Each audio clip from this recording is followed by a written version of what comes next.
வணக்கம். யுகங்களை பற்றி எத்தனை யுகங்கள், அந்த யுகங்கள் எப்படிப்பட்டது என்பதை பற்றி சொல்கிறேன்.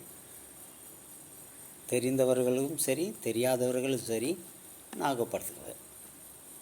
யுகங்கள் மொத்தம் 4: கிருதாயுகம், திரேதாயுகம், துவாபர யுகம், கலியுகம். 3 யுகங்கள் முடிந்துவிட்டன.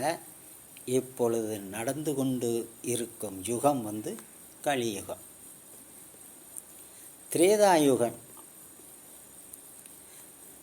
திரேதாயுகம் என்பது நல்லோர் தீயோர் வெவ்வேறு உலகத்தில் வாழ்ந்தார்கள். அவர்களுக்கென்று தனி உலகம் உண்டு. கிருதாயுகத்தில் தேவலோகம், அசுரலோகம். நல்லவர்கள் எல்லாம் வாழ்ந்த உலகம் தேவலோகம். தீயவர்கள், கொடுமையானவர்கள், அவர்கள் வாழ்ந்த யுகம்தான் அசுரலோகம். அசுரர்கள், கொடியவர்கள். இது கிருதாயுகம். 2வது திரேதாயுகம்.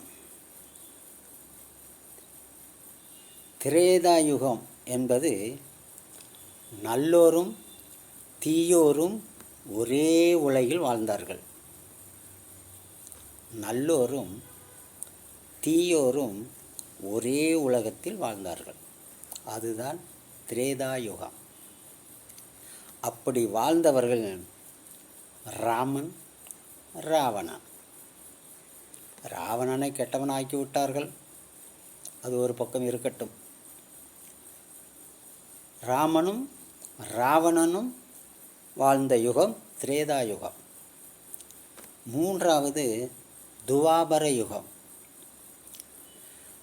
துவாபர யுகத்தில் நல்லோரும் தீயோரும் ஒரே குடும்பத்தில் வாழ்ந்தார்கள்.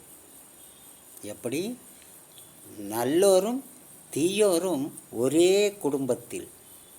அப்படி அந்த ஒரே குடும்பத்தைச் சேர்ந்தவர்கள் தான் பாண்டவர்கள், கௌரவர்கள். பாண்டவர்கள் 5 நன்மையே செய்தவர்கள், நல்லதே நினைப்பவர்கள். கௌரவர்கள் 100 பேர் கொடுமையானவர்கள், தீயவர்கள். அப்படி வர்ணிக்கப்பட்டவர்கள். அவர்கள் வாழ்ந்த யுகம்தான் துவாபர யுகம். இப்போ 4வதாக கலியுகம். இந்த கலியுகம் என்பது நல்லவரும் தீயவரும் தனித்தனியாக இல்லை, குடும்பத்திலும் இல்லை, ஒரே மனிதனுக்குள்,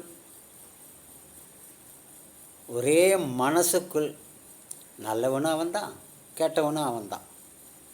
அன்பு காட்டினால் அவன் நல்லவன், அதே கோபத்தை காட்டினால் அவன் கெட்டவன். இப்படி வாழ்ந்து கொண்டிருக்கும் இந்த யுகம்தான் கலியுகம். தன்னைத்தானே அழித்து கொள்ளும் யுகம் கலியுகம். அழிவை நெருங்கி கொண்டிருக்கிறது. கலியுகம் முடிய போகிறது. நடக்கும் ஒவ்வொரு சம்பவங்களும் விரைவில் இந்த உலகம் அழியப் போகிறது. நன்றி, வணக்கம்.